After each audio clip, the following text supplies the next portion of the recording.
रहमान रहीम। ख़वातीन व हज़रात, अभी मैं आपके सामने मस्जिद की अहमियत और उसकी अफादियत पर कुछ अहादीस की रोशनी में गुफ्तगू करूँगा। मस्जिद रुए ज़मीन का वो हिस्सा होता है जो अल्लाह ताला को सबसे ज़्यादा महबूब और सबसे ज़्यादा पसंदीदा है। ज़मीन का वो हिस्सा जिस पर मस्जिद कायम की जाए या मस्जिद बनाई जाए वो अल्लाह को सबसे ज़्यादा महबूब है, सबसे ज़्यादा पसंद है।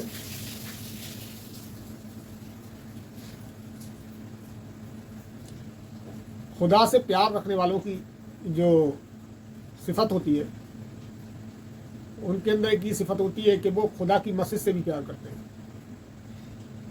जो अल्लाह ताला से मोहब्बत करते हैं वो अल्लाह के घर से भी मोहब्बत करते हैं, उसका बहुत ख्याल रखते हैं, उसकी साफ़ सफाई का, उसमें सारे इंतज़ामात का उनको पूरा ख्याल होता है और अपनी हद इस्तिताअत वो पूरी कोशिश करते हैं कि मस्जिद का पूरा ख्याल रखा जाए।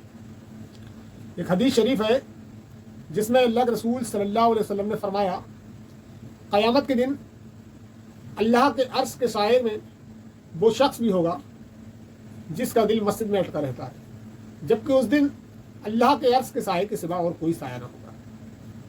अंदाज़ा लगाइए कितनी बड़ी बशारत है उस शख्स के लिए जिसका दिल मस्जिद में अटका रहता है कि वो क़यामत के दिन अल्लाह के अर्श के साए में होगा, जबकि उस दिन कोई और साया ना होगा, उस दिन बचने की कोई और सूरत ही ना होगी। वो लोग बचे हुए होंगे जो अल्लाह के साए में होंगे, अल्लाह के अर्श के साए में होंगे। 7 लोग हदीस में आता है कि अल्लाह के अर्श के साए में होंगे, उनमें से एक वो शख्स भी होगा जिसका दिल मस्जिद में अटका रहता है, यानी कि एक नमाज के बाद वो दूसरी नमाज का इंतज़ार करता है और वो हर वक्त मस्जिद की तरफ दौड़ता है, मस्जिद में बैठता है, मस्जिद में इत्काफ़ करता है, मस्जिद में तिलावत करता है, मस्जिद में तस्बीह करता है, तो मस्जिद से उसका दिल लगा रहता है। तो ऐसे शख्स को अल्लाह ताला क़यामत के दिन अपने साए में जगा देगा। मस्जिद की खिदमत और उसको आबाद रखिए। मोमिन की ये खुसूसियत होती है कि वो मस्जिदों को आबाद करता है और कोशिश करता है कि दूसरे लोगों को भी मस्जिद से रग़बत दिलाए। अल्लाह ताला की मस्जिदों को वही लोग आबाद रखते हैं। खुद अल्लाह ताला फरमाता है कि अल्लाह ताला की मस्जिदों को वही लोग आबाद रखते हैं जो अल्लाह और आखिरत के दिन पर यकीन रखते हैं, यानी कि वो लोग अल्लाह के घर को आबाद करते हैं, आबाद करने के लिए दूसरों को तरगीब दिलाते हैं जिनका ईमान अल्लाह पर होता है और आखिरत के दिन पर होता है, यानी कि जो जानते हैं कि हमें एक दिन मरकर अल्लाह की अदालत में पेश होना है। अल्लाह हमसे पूछेगा कि जो ज़िंदगी मैंने दी थी वो तुमने कहाँ गुजारी, वो बाज़ारों में गुजारी, कहवा खानों में गुजारी, होटलों में गुजारी, दुकानों में गुजारी, या अपने बिजनेस के धंधों में लगे रहे, या तुम्हारा दिल कभी कभी मस्जिद की तरफ भी माइल होता था।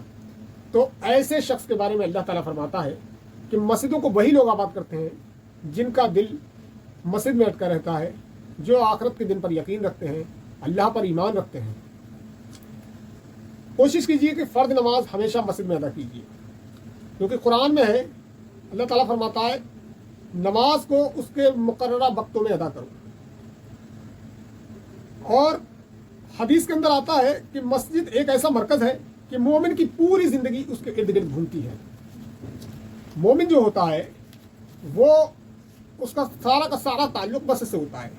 वो दीन के लिए, इकामत दीन के लिए जो प्लानिंग्स करता है, जो जद्दोजहद करने के लिए जो प्रोग्राम बनाता है, वो सारे मस्जिद में ही करता है। और मस्जिद बहुत ही बेहतरीन जगह होती है, सुकून की जगह होती है, जहाँ इंसान इत्मीनान के साथ अपने सारे मामलात पर नज़र दौड़ा सकता है, गौर व फिक्र कर सकता है, तदब्बर कर सकता है। और मोमिन की ये सिफत है कि उसका पूरा सारा ज़िंदगी का जो घुमाव होता है वो मस्जिद के इर्द गिर्द ही रहता है। मुस्नद अहमद की हदीस है कि अल्लाह के कुछ बंदे ऐसे होते हैं जो मस्जिद की खिदमत करते हैं, मस्जिद में उनका दिल अटका रहता है, वो मस्जिद में हर वक्त जाते रहते हैं, मस्जिद से उनका बहुत गहरा ताल्लुक़ होता है। तो कभी वो मस्जिद से अगर कभी वो गायब हो जाए, नज़र ना आए, तो फरिश्ते ऐसे लोगों को तलाश करते हैं और फरिश्ते उनके लिए दुआएं करते हैं। और जब वो बीमार हो जाते हैं तो फरिश्ते उनकी बीमारदारी के लिए जाते हैं, उनकी इयादत के लिए जाते हैं, उनकी बीमार पुरसी करते हैं। और जब वो कोई काम करते हैं तो उस काम में उनकी मदद करते हैं। तो ये उन लोगों की सिफ़ात हैं, उन लोगों के मर्तबे हैं जिनका दिल मस्जिद में अटका रहता है। और मस्जिद की जो खुसूसियत है वो ये है कि दुनिया की ज़मीन का सबसे बेहतरीन हिस्सा है जिसे अल्लाह पसंद करता है। کیونکہ یہ سب پاک اور صاف جگہ ہوتی ہے، اللہ کی عبادت کی جگہ ہوتی ہے، اللہ کی بندگی کی جگہ ہوتی ہے، یہاں پر اللہ تعالیٰ کی 5 وقت عبادت کی جاتی ہے۔ حدیث میں صبح شام نماز کے لیے مسجد جانا ایسا ہے جیسے جہاد کرنا۔ جو لوگ صبح شام مسجد کے لیے جاتے ہیں، صبح کو شام کو مسجد کی طرف نماز کے لیے جاتے ہیں، وہ ایسا ہے جیسے کہ وہ جہاد کرتے ہیں۔